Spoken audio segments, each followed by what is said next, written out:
You're listening to The Opportunity.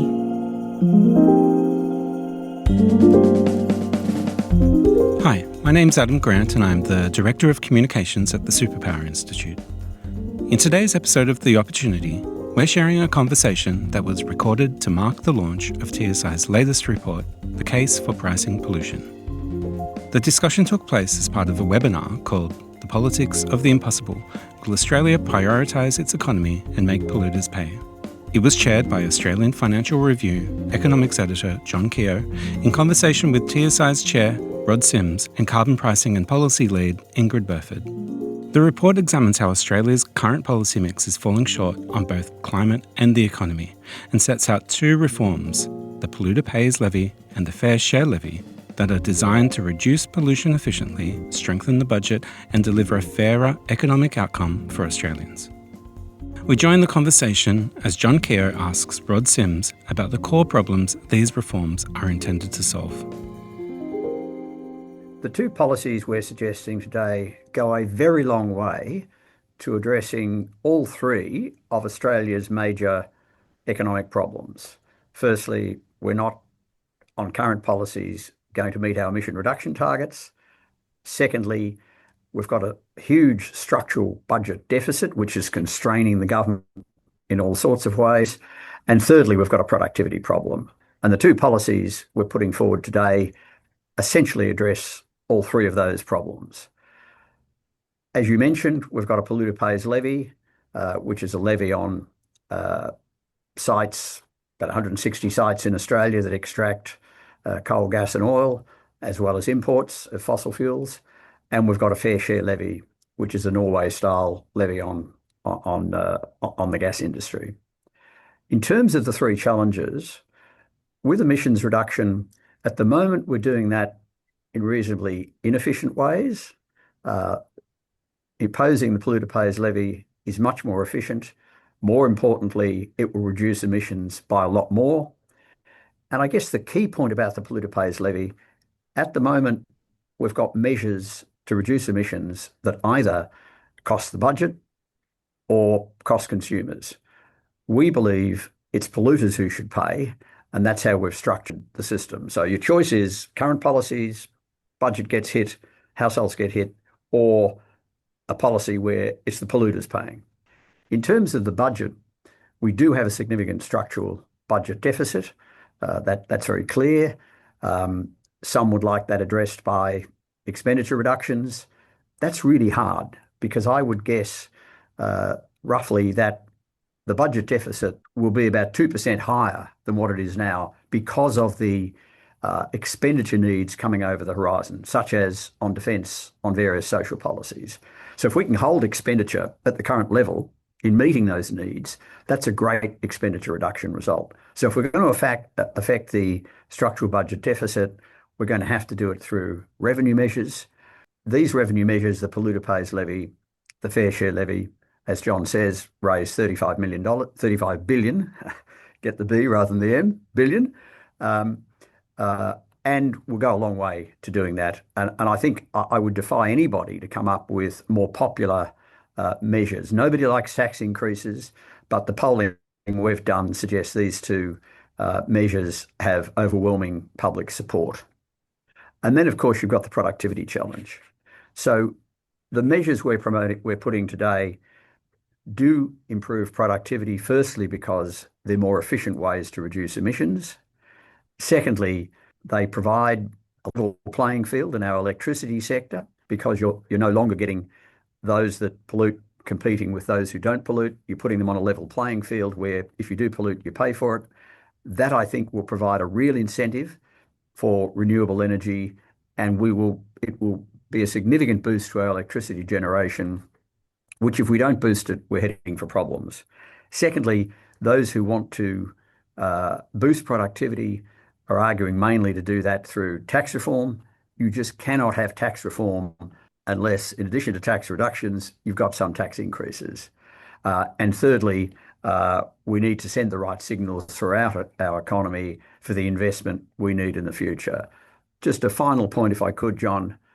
I think anyone who's got concerns with the two measures we're putting today to address the three challenges, it's not as if you do what we're talking about or do nothing.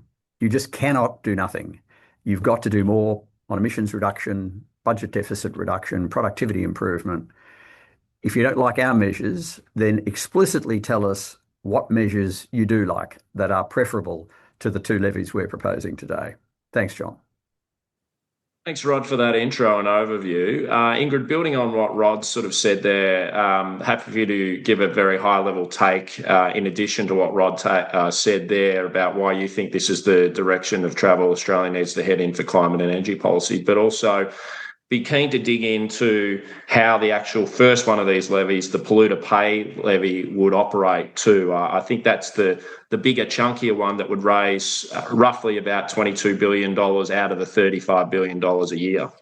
That's right. So I'll first pick up on the extension to what Rod was talking about at a high level, because I think it's really useful to make sure that when we talk about the polluter pays levy, we also talk about the household compensation and support measures that we strongly advocate are introduced alongside it.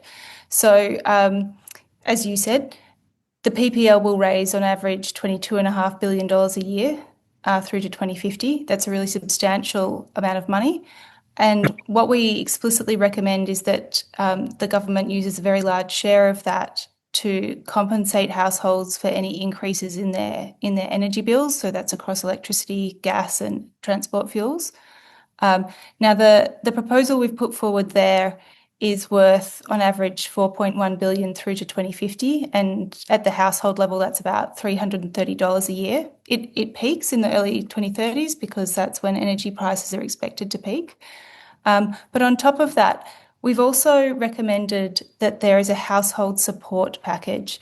That's a much more general form of support for those households that are most exposed to cost of living concerns related to energy. And we're proposing that that's a more progressive, more targeted form of support. So what we're recommending there is $4 billion a year for the first decade of the PPL. And what that means is that, for example, if you were to target that $4 billion to the top 75% of households, that's about $490 a year. If you were to target it more tightly at the bottom 25% of households, that would be over $1,000 a year. And that at that kind of scale and with that kind of targeting, we think we can really alleviate people's broader concerns about not just energy prices, but also broader cost of living effects, and help households with the electrification process and bring them along with us as we decarbonise. So that's the first bit. You asked me to elaborate on Rod's general description, and it's really important that whenever we talk about the polluter pays levy, we're also talking about household support. But now turning to this question of, well, what does it look like in a bit more detail and in practice? So as Rod said, it's a levy on companies that import or extract fossil fuels. It's a levy on the carbon pollution embedded in those goods. And so what that means in practice is it's applied to either the importers of, typically in Australia, it's oil and petrol and diesel. On the extraction front, it's typically gas and coal. And I think the easiest way to think about it is with an example. So if you're mining black coal, you dig it out of the ground, and within that ton of coal, or a ton of that coal, there's 2.5 tons of future carbon emissions. And so what we're seeking to do is to capture that as high up and to reflect the damage done by that carbon pollution as far upstream as possible, so at those small number of points of import and extraction, because that gives us remarkable coverage, because those fossil fuels then flow through the rest of the economy, and nearly 80% of Australia's emissions are from the combustion of those fossil fuels. So this is a policy that's, we think, quite elegant in its sort of administrative simplicity, but it's remarkably broad coverage. And a final thing before I lose that thread is just that we're also proposing to cover fugitive emissions at the point of extraction as well. So those methane emissions as you actually mine your gas and your coal.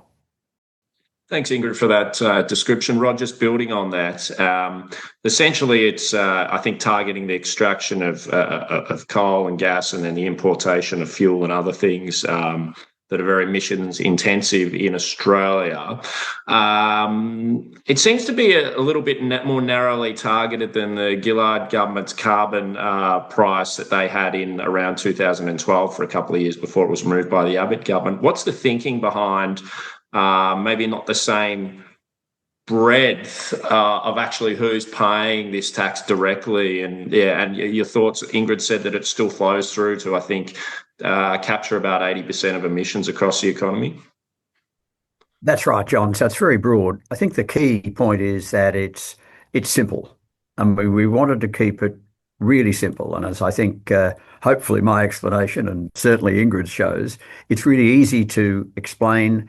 Your imposing the levy on fossil fuel extraction and importing where these things are used domestically. I think one of the problems that the ETS had 2012, 2014 was its complexity. This is simple. That's its big selling point. And Ingrid, what sort of carbon price, so to speak, per dollar of tonne are we talking about here? I think when the Gillard government's carbon price came in, it was at the time $23 a tonne, and then it was over time going to link, I think, to the European price and float more more like emissions trading. But what would this start at, and where would it go to? What we've recommended is that the price rises gradually over the first essentially decade of its existence, and that from 2034 it meets and then continues to track with the EU carbon price. And so the reason we've chosen the EU carbon price is it's absolutely the largest, the best established market for carbon in the world, and it's the market that best reflects the social cost of carbon. So what you'd see is that gentle trajectory up and then holding with the EU price. Rod, before we dig into the fair share levy, which I do want to get to too, which is the second leg of the stool, so to speak, on these two new proposals, I did want to get your take on why the polluter pays levy particularly is a superior approach, you're arguing, to a couple of the federal government's current major policies. That is, maybe if we deal with them one at a time, but the capacity investment scheme, as well as the safeguard mechanism. The report identifies some problems with these sort of schemes that are being used. Why is your approach better? I think our approach is markedly superior, John. If you take the capacity investment scheme, that has the government underwriting the price that the generators under that scheme will get. It covers their debt, so their debt's covered, but doesn't cover their equity. It has the government deciding which projects, where and when they go ahead. So it's not a market system, it's a government-driven system. It has a potentially large contingent liability on the budget. And crucially, John, it's not actually providing an incentive. It's not actually fixing the problem of the fact that some generators, coal generators, are currently being subsidised to stay open. They're not paying for the pollution they cause. So you don't have a level playing field for generation. So it's got problems on every front. The safeguard mechanism is very complex. The government's got to work out what the emission intensity benchmark is that they get judged on going forward. So that's very complex.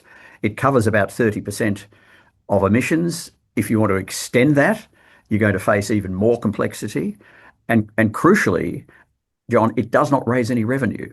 So as you impose burdens, understandably, to reduce emissions, as you impose those burdens on companies, that has natural flow-on effect to consumers, and there's no mechanism to compensate them. So it's, again, an inefficient scheme compared to the polluter pays mechanism, and it has no revenue to compensate consumers in the way Ingrid described. And just briefly, Rod, I think the report identifies some problems that these current policies are throwing up, particularly for the electricity sector. Could you just explain that? Thanks, John. I think that's a really crucial area at the moment. I mean, Australia needs a lot of investment in energy generation. At the moment, The government's trying to keep open some very old coal plants. They are past their use-by date. They do trip quite a lot, which causes prices to spike. So they've got all sorts of problems. What we need to do is get the signals right for generation investment, which means levelling the playing field between generation that pollutes and generation that does not. I think if we do that, we'll have a real incentive to get the renewable. I mean, let whatever generation wants to come forward under that regime come forward. My very confident prediction is you get a lot more renewable generation than you're getting now because you've got a positive incentive to build it. At the moment, you don't. And Ingrid, picking up on what Rod said there, I know when we had a pre-chat, you were identifying some shortcomings of the safeguard mechanism, I think, which is essentially an industrial cap on, or a cap on industrial emissions across certain sectors. What issues do you see there? And again, per my question, why is this a superior approach? Yeah, so just quickly, useful to describe what the safeguard is for those who aren't familiar with it.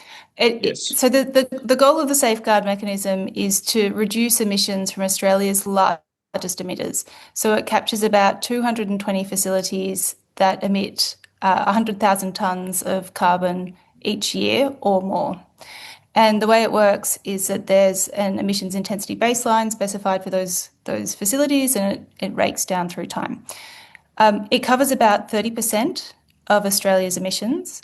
And so, one of our starting points would be that certainly as it functions now, it's very narrow. We know that to reduce emissions at least cost, you want the same broad signal shared across the economy to incentivise those low-cost abatement opportunities where they exist. So the narrowness of the safeguard mechanism at the moment is a problem. Now, of course, you could expand it, but then you run into some of the problems that Rod gestured towards. You run into the challenge of complexity because you have to, and the government has to specify those emissions intensity baselines and the rate at which they decline. But the big one, Rod said it, but I cannot emphasise it enough, so worth restating, is the revenue issue. So, we were talking earlier about the importance of compensating and supporting households. The safeguard mechanism, even if you broaden it, even if you deepen it, does not give you that revenue and that capacity to both compensate and support households, but also to strengthen the budget, to invest in other social policies that we need. And I think, one thing that is really clear is that, and certainly our work looking at voters' responses shows that people are both deeply concerned about the environment, they're really worried about carbon pollution, but that coexists with a concern about cost of living. And so it's going to be crucial if we want to build support for this policy or any policy that meaningfully reduces emissions, that we address both of those concerns together. And that's why the PPL is such a neat package. It allows us to do both of those things in a way that no other alternative on the table allows us to do. So we've done some work with over 3,000 voters, some research, and what we find there is that 68% of those support what we're proposing, the PPL, but that responsiveness to their concerns about cost of living is absolutely crucial. No other mechanism on the table gives us that. The polluter pays levy is much more efficient than the safeguard mechanism. It's a lot more effective than the safeguard mechanism, and it raises the revenue. I mean, really, it's a pretty easy comparison to make. The Productivity Commission has suggested expanding it to sectors that are currently exempt. I suspect they probably prefer a more straight carbon price across the economy. Are they being too pragmatic and practical? Should we be aiming for more ambitious A1 policies rather than third or fourth best? Absolutely, John, we should. We're doing ourselves a disservice as a nation if we go for third or fourth best policies. We've got to go for the first best policy because what these policies are doing is addressing serious challenges. We can't be getting the fourth or fifth best, if I could put it better that way. I think you'll find which we've got on our website, statements from the Productivity Commission, the Garnaut Institute, Rio Tinto, I suspect explicitly favour a price on carbon, and therefore something like we're proposing with the polluter pays levy. They're all there.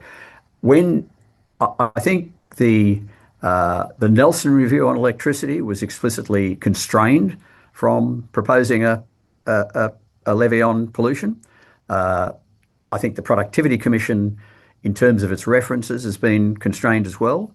I suspect if you asked, firstly, everybody involved in the regulation of the energy industry and to do with the energy transition, and we both know any economist who's across these issues, they'll all prefer the polluter pays levy. I mean, it just wins hands down with everybody when they've got a free ability to talk. And a lot of or billions of dollars are being spent on various subsidies to achieve the sort of emissions outcomes. There's the capacity investment scheme, which you mentioned has a big budget contingent liability, a bunch of other sort of subsidy incentives for future made in Australia. They've even, electric vehicle tax breaks, fringe benefits tax free. I mean, in your view, are we sort of throwing too much taxpayer dollars in a sort of command and control way without really getting bang for buck in, effective emissions reduction at a lower cost? 2 points, if I could, John. I think the Productivity Commission, and Ingrid may correct me, have said that the motor vehicle emission reduction policies are close to sort of $20,000 per emission reduction. Now, I could be wrong, but they're hideously expensive, and that's what you get to when you start having these little interventions. So much more expensive for the economy. So yeah, this works out much better for the Australian economy. I guess the second point I'd make is that we're dealing now with getting more efficient investment in the domestic economy. Where that rubber really hits the road is in the electricity industry, which is facing enormous problems at the moment and has faced problems ever since the Gillard proposals went. I mean, as soon as that went, you had all these interventions which have completely destroyed the market. But separately, Australia does have an opportunity to be a major producer of green iron, green fertiliser, green transport fuels that you would export. And yes, it does need a bit of money for the transition to those policies. Those are things in which we do have a comparative advantage. And yes, the government does need to provide a bit of money for those. So we support that, and some of the money being raised here could go to that. I accept, though, John, the Future Made in Australia has got a much wider mandate, and that does run into problems. But where you're dealing with the transition to things we've got a comparative advantage in, which I think we do, all commentators would say, as we move to net zero, it's going to be Australia that's producing the green transport fuels, Australia that's producing the green iron. That's what we should be helping prepare for, not a lot of this other stuff in which we don't have a comparative advantage. Now, I haven't forgotten about the second leg of this, the fair share levy, and I do want to get to that. But just for the viewers, it is essentially a sort of profits-based tax on largely oil and gas. So we will get to that. But we're just dealing more with the sort of quasi-carbon price, I suppose, through the polluter pays levy at the moment. Ingrid, the report, I think, acknowledges these policies will push up electricity prices. That's obviously politically difficult. You mentioned household compensation. Do you think this could fly politically, though? Because, people are already complaining about high electricity prices. We saw a high inflation number yesterday as well. There's two things I'd like to bring up in response to that, John. The first is that before we get into the detail, it's incredibly important to think about what costs we're comparing here. So first of all, on one hand, we have the cost of doing nothing. Alternatively, we have the cost of a really chaotic, ad hoc, delayed approach to reaching net zero. And of course, both of those are higher than any cost associated with, an efficient, measured, broad-based approach to reaching net zero, which is what we're proposing. So it's important that when we're talking about costs, we're comparing them to the far greater costs that go with any other policy alternative. So let's keep that in mind when we then turn to the question of what happens to energy prices. It's the case that if we put in place a levy on upstream fossil fuels, that will flow through the economy, including to households' cost of petrol and electricity and gas. That is exactly why, for us, it's essential that there's this really generous compensation that makes sure that no household is worse off as a result of increases in their household energy bills. And that's why we're putting an average of $4.1 billion on the table every year on average through to 2050 to make sure that's the case. Now, there are, of course, it's the case that not all households are equally exposed to that. And we recognise that too. We recognise that through time, any policy to reach net zero means that households are going to have to electrify, they're going to have to switch from gas to electricity, from petrol-based cars to EVs. All those things are part of any transition to net zero. But what we're saying is if you introduce a PPL, you have the revenue to offer households not just compensation for the increase in their electricity prices, but also an extra, what we're proposing, $4 billion a year for the first decade to help the houses that are most affected by those broader cost of living concerns and the desire to electrify to better protect themselves against those higher costs. So it is impossible for us to talk about a transition that manages the impact of those costs to households unless we are raising substantial amounts of money as part of that process. I think we just cannot tie ourselves in knots on what happened 12 years ago. If you go back to that period, which you and I lived through,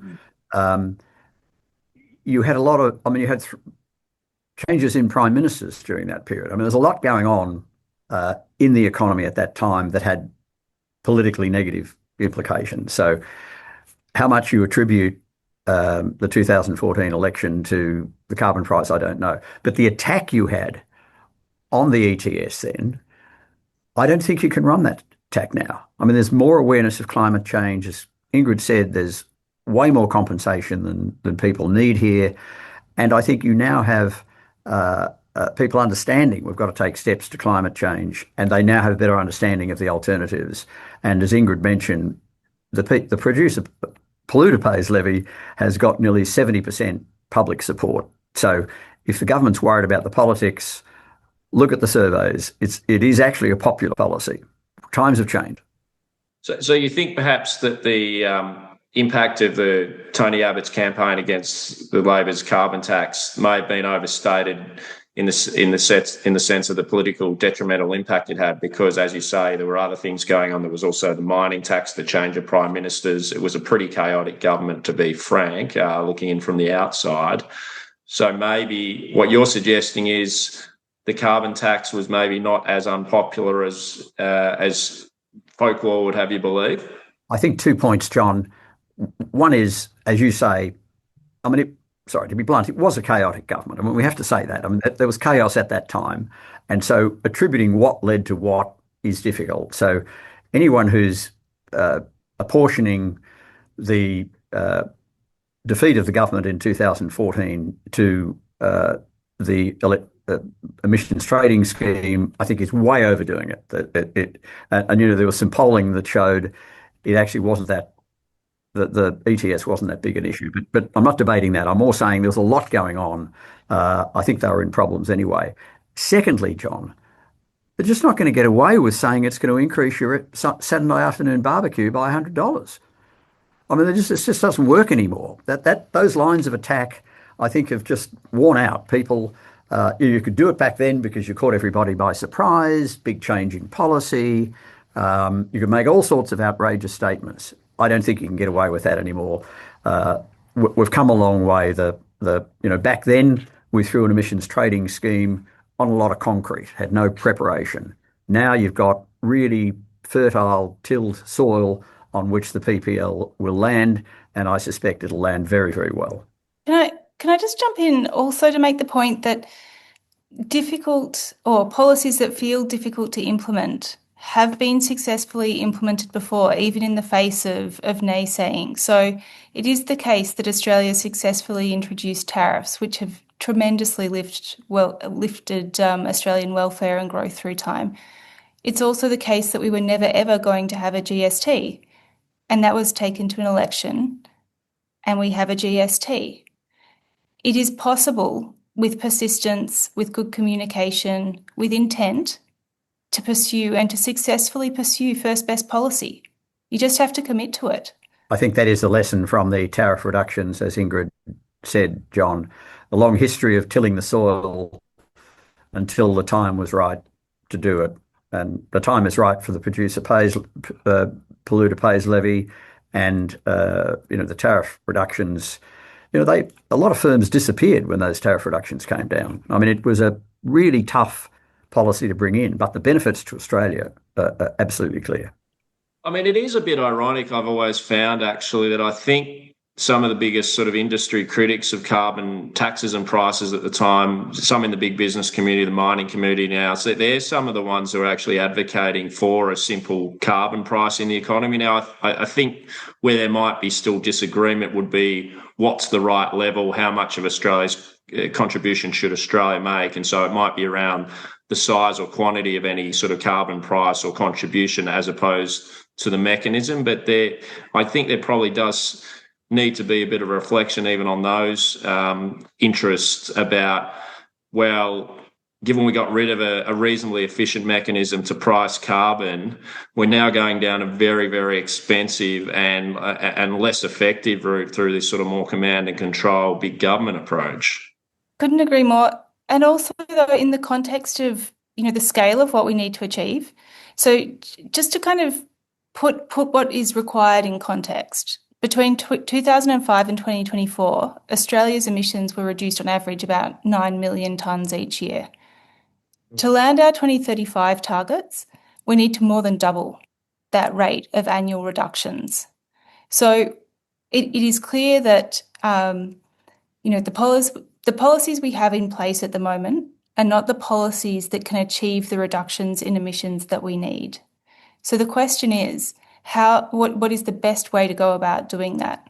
What is the policy mix that importantly reassures households that they're not going to be worse off, that charges polluters for the damage that they do, and strengthens the budget in the meantime? I've been talking a lot about our support for households and the value that we put to that, but somehow, I worry that in that story I've perhaps failed to do justice to the fact that, even those really generous packages that we've talked about, it's only half of the revenue that the PPL would raise over that first decade. There is still billions of dollars left over for strengthening the budget, for social policy, for defence, for all of the things an ambitious government might want to do if it's interested in strengthening the economy while it reduces emissions. In the second part of the conversation, the discussion turns to the Fair Share Levy. Rod explains what it is, who it applies to, and how it would work in practice. It would replace the petroleum resource rent tax, which I think every commentator, apart from the industry itself, of course, but every commentator acknowledges has failed. It just has not raised the revenue anticipated. As we all know, it was designed for the oil industry, which would give you revenue flowing a lot faster than the gas industry. Under the petroleum resource rent tax, those early year losses were taking forward originally at 15% above the government bond rate. So they built up this enormous tax shield, which means the tax revenue coming from the PRRT is, to use the technical term, bugger all. If you look at a table of the governments who are exporting gas, what percent of revenue are they getting? Australia is right down the bottom. So we have this resource. I mean, the gas resources belong to Australia. Australians should get a good return on that, and they're not. So what we're proposing is what's termed a Norway-style cash flow tax. It's where if you have a new gas player, the government would put in 40% of the costs and get 40% of the revenues. So it doesn't have any effect on the incentive to invest, doesn't have any effect on pricing, but it does raise a lot of revenue. It would take our revenue raise from under 30% to just under 60%. Norway is raising 78%, which is about the same as what the UK is raising, which has also got a similar regime. So we're not reinventing the wheel here. We're just being hopefully a clever, slightly late follower of what countries that have really benefited from their natural resources have been able to achieve, and we have not. It's about time we did get that benefit. Our budget needs it. The Australian people deserve their fair share of the proceeds from gas, which is why we're calling it a fair share levy. What we're proposing is very consistent with the original intent of the PRRT. That's what it was always intended to do, to collect a share of those very large economic rents or returns that the gas, in particular gas companies, secure from Australian resources. So we're not introducing a new concept. We're not pursuing a new goal. What we're doing is proposing a mechanism that does a better job of delivering on the original goals of the PRRT. And so the rate that we're proposing is the same. It's still 40%. As Rod pointed out, that is still more generous to companies than some other countries. But it's just the structure of the levy that changes. And in particular, Rod mentioned the fact that there's that uplift that takes place against losses under the PRRT. The effect of the way the PRRT is structured is such that companies can carry forward any losses from year to year, but with uplift. And so that has the effect of creating really what is the easiest way to think about it is a tax shield. So what it means is you can end up in a situation where those companies are earning extraordinarily large revenues, but not paying tax, or not paying a tax that reflects the scale of those revenues, because they've got that tax shield that's been built up through time. So our proposal is in the simplest sense, trying to reset, go back to the original goals of the PRRT, and just to try and eliminate the effect of that uplift and that carry through, so that the Australian public can collect that share of returns that was always intended to sit back with Australians. It's quite a sharp tax increase, because I think the petroleum resource rent tax, give or take, raises only about $1 or $2 billion a year. And for the audience, it's imposed generally in federal offshore waters on petroleum and gas projects, generally not onshore, which is sort of the domain of the states. So we're talking about going from roughly $1 to $2 billion a year to somewhere around $13 billion a year. They pay company tax. Sometimes they pay state royalties. The gas industry might suggest, combined with the other polluter pays levy, they're being very unfairly targeted. This could deter investment in the sector. Gas is a very important transition fuel in the renewable sort of story. Is there a risk that these two new proposals could in fact backfire, in the sense that it could deter investment in gas, if you think that's what's needed for the transition? No, John. Shortly, just to explain on that. Firstly, look, the basic point about this is that the survey evidence we've had is that this has 88% support in the population. So I'm very confident in predicting the gas industry will hate it and the rest of Australia will love it. So it's a very popular thing to do. But going to your very serious points, most of the revenue will come from gas exporters, predominantly overwhelmingly those exporting gas. They're not affected by the polluter pays levy. So there's no double up here. They're just getting so they're completely exempt from the polluter pays levy. They're only subject to the fair share levy. And as I say, most of that is exports. I have to mention most of it's foreign-owned companies as well. In terms of the gas we need, John, we all know there's tons of gas in Australia. The problem with gas is we have 3 LNG projects in Queensland. There wasn't enough gas for 3 LNG projects in Queensland. So they took gas, which previously was being used domestically, and sent it to their LNG plants and sent it overseas. That's what's caused the shortage of gas in Australia. That's what's caused the very high prices of gas in Australia. If you want to deal with that, that's what you do. It's got nothing to do with the proposal we're putting here. It won't. If someone wants to invest domestically for gas, this won't affect their incentive to do so. It certainly won't affect the price of gas.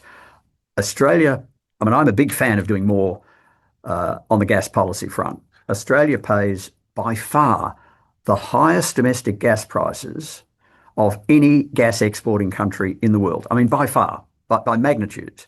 So we've just got to fix that. It's just unfair to domestic companies that still want to use gas. We have to fix it that way. Nothing to do with what we're proposing here, John. I know the companies will say that.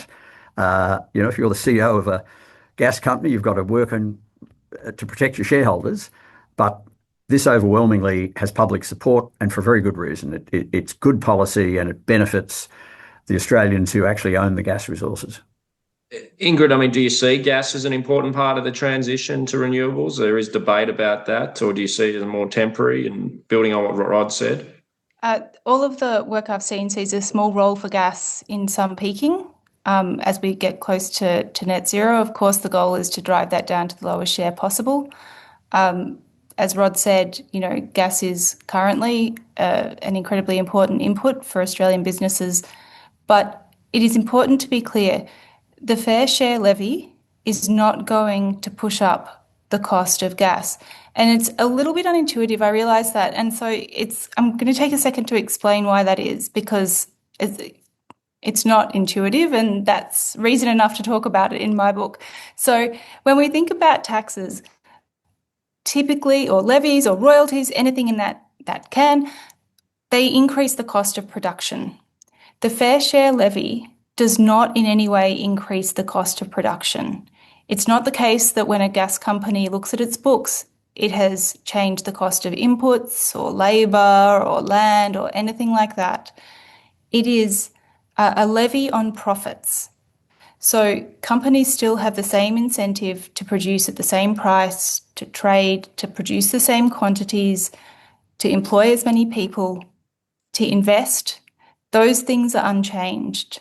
It's just that when they do that, as they are companies, they seek to profit maximise, given their costs, given demand. They seek to profit maximise.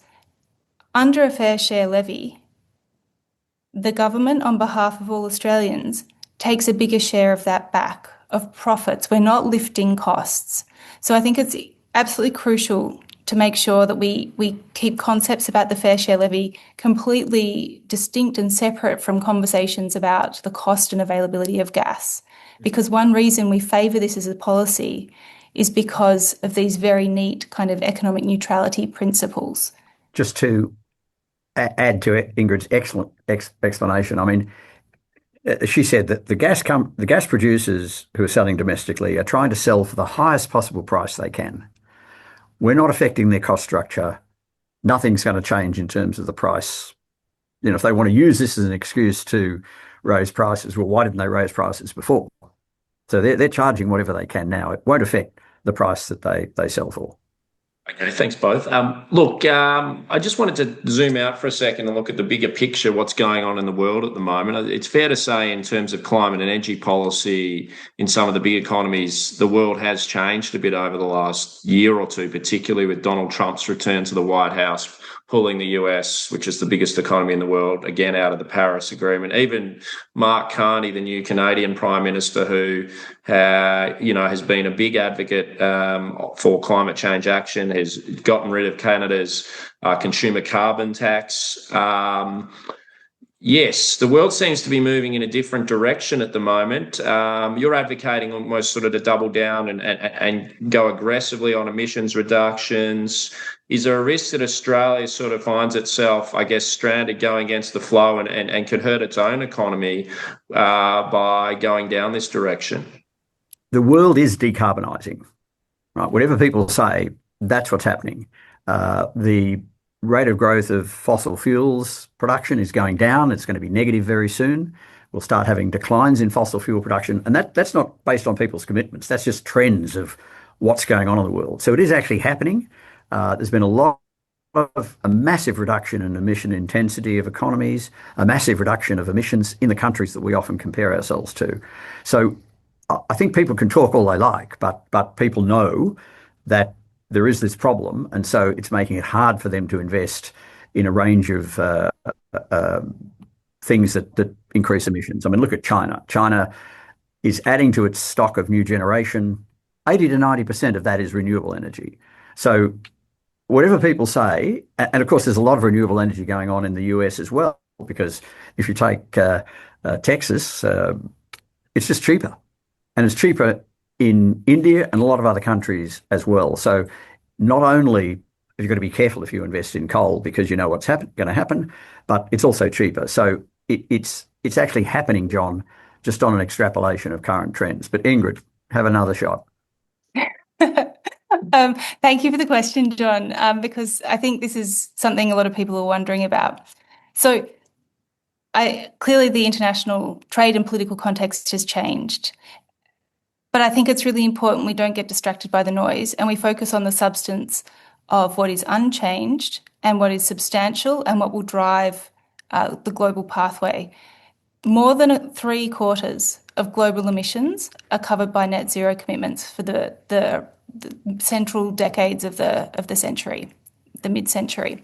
So, China 2060, India is later at 2070, Europe's slightly earlier for some countries in 2045. 3/4 of global emissions are covered by net zero commitments. That leads you, to perhaps wonder about the exact rate of decline or the specific year a country will get there. But the direction is absolutely clear. And that will get clearer for its own sake because the cost of renewables and storage, so firmed renewables, keeps coming down. It has dropped dramatically. We are getting better at this. We will continue to get better at this and delivering low-cost, zero-carbon energy. So this is not a question of will it happen. It's not the case that in 100 years' time we're going to be having the same conversation. It has to happen. So that's the global context. But on the question of whether we're doubling down for Australia, all we are asking is for policies that deliver on existing commitments in the most economically responsible way. So we have a net zero commitment. We have 2035 targets that we have to meet. We have an international obligation to do that. And it absolutely serves Australia's interests if we can stand up on the international stage and point to the efforts that we are making, because more than almost any other country, Australia will benefit from global decarbonisation. That is because we wear a really high cost in the form of more extreme, more frequent devastating events, bushfires, floods, droughts, but it's also because it creates a tremendous opportunity for Australia to prosper because it opens up the markets for those green exports that Rod described earlier. So it is crucial that Australia meets its existing commitments. We're not asking for anything new. We take these commitments seriously for domestic purposes, for international purposes, and we do it economically responsible, which means we find the low-cost abatement opportunities, we raise revenue to strengthen the budget, and we do it in a way that recognises we have to address productivity. Yeah, I think if we're going to do something, we need to do it in the least cost, most economically efficient kind of way. I think that's indisputable. Rod, just is the ambition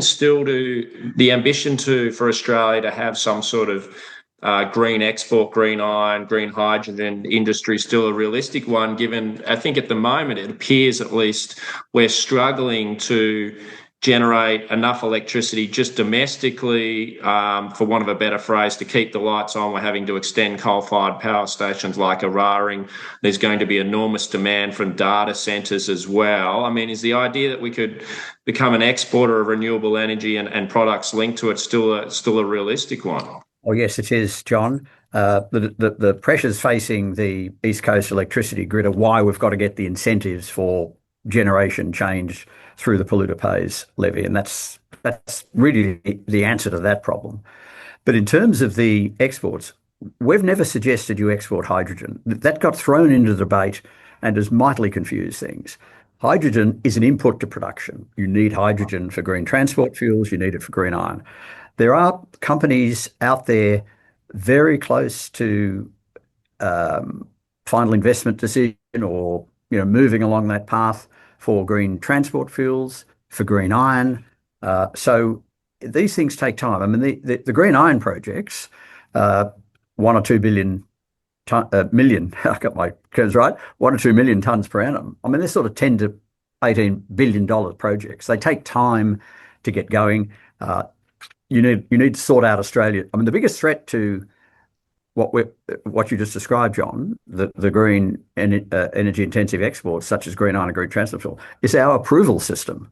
I mean, if you're going to make green iron, you need not only approvals for a lot more renewable energy, but the plant itself, sometimes water desalination, sometimes transmission, sometimes ports. We've got to get our act together on that. And finally, most of these projects, John, are going to be located well away from the East Coast grid. I mean, what's our advantage here? Our advantage is renewable energy. Where's that best? Not in New South Wales and Victoria, I'm afraid. I mean, there'll be some projects there, don't get me wrong, but across the north, we can have capacity factors for wind and solar of about 70%. We've got renewable energy resources, combined wind and solar, the best of any country in the world. So that's our advantage. It's a long way away from the East Coast grid. Just as we make iron ore in Western Australia and we make a whole range of other things around the country, this is going to spread big projects, particularly in WA, Queensland, and we hope in South Australia as well. We've got about 5 minutes before we wrap up. Bathan mentioned at the beginning of this call, Rod, that you and Ross Garnaut stood up at the press club a couple of years ago and put this proposal forward. You have tweaked or adjusted the model since then, particularly, I think, in relation to polluter pays levy. Could you just explain? Because I think there was, even from people who were sort of supportive of carbon pricing, myself included at the time, we did point out potentially there was some flaws, I think, around applying it to exports and things like that. Could you just take us through briefly about how you've adjusted the model and reflected a bit? We've adjusted it to deal with the problem that you and others raised, John. So what we call then a carbon solutions levy, what the polluter pays levy is pretty much the same for domestic emissions. So that's the same. What we're not doing now is applying that to the emissions from our exports. Instead, we've come up with a fair share levy. We've done that because the criticism that was faced was that our original proposal might push up the prices, the international prices of those goods, which could have damaging effects to certain economies overseas and could also mean that our exports weren't as well accepted overseas. So what we've done is get rid of any pricing of emissions associated with exports and substituted the fair share levy, which actually does not affect prices or investment at all. So that's why the change occurred, John. We listened to the criticism and we adjusted.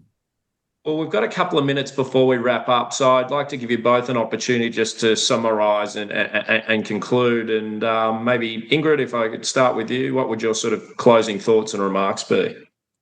My closing thoughts and remarks would be that we have an opportunity, essentially, here. I'm a pretty boring classic economist. I have spent a long time thinking about the proposals we're putting forward today. They take existing policy commitments really seriously. They reduce emissions far more than any current policies on the table. When we looked at the PPL, we were looking at the additional reductions that we would get. Our policy about doubles the cumulative emissions reductions in the first decade that you get compared to current policy settings. That's important. That takes current policy commitments seriously, and it does it in a way that returns revenues to households and strengthens the budget. And that's important to me as an economist and someone who wants the government to be well positioned, not just for the things that we have as existing commitments, but also so that we're a resilient economy that can deal with unexpected surprises, the COVIDs, the trade fluctuations. It sounds wonky, it sounds boring, it sounds dry, but a strong budget is incredibly important. And so it matters to me that this policy does both of those things. It reduces emissions, it strengthens the budget, it looks after households, and it does it in a way that's incredibly economically efficient.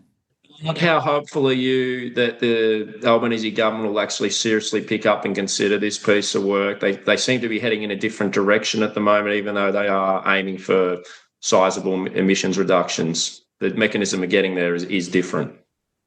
John, I think let the debate unfold. Let there be wide discussion amongst the community.